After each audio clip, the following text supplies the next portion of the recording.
Turka shi, Naziru Sarkin Waƙa ya ƙalubalanci malamai da yawa kan cewa waƙa halal ce. To amma dai mai sauraro, idan wannan ne farkon isowar ka cikin wannan talanta mai albarka, da kada ka manta ka danna mana subscribing, kana ka danna mana alamar ƙararrawa,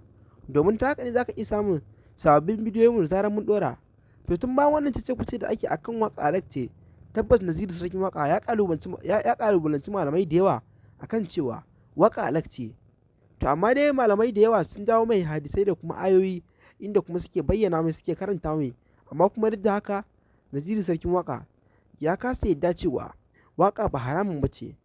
To amma dai mai sauraro, idan wannan ne farkon zuwan ka wannan talanta mai albarka, da kada ka manta ka danna mana subscribing, kana ka danna mana alamar ƙararrawa, domin ta haka ne za ka iya samun sabbin bidiyon mu da zarar mun ɗora. Tun bayan wannan cece-kuce da Naziru Sarkin Waƙa yake, tabbas hakan ya jawo hankalin mawaƙa da dama, kan hankalinsu ya tashi kan cewa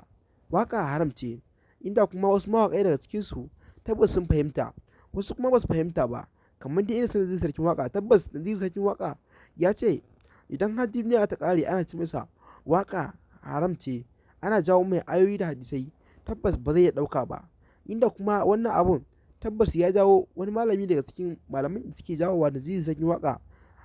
a ayoyi, tabbas ya yi inna lillahi wa inna ilaihi raji'un dangane da wannan magana da Naziru Sarkin Waƙa ya faɗa.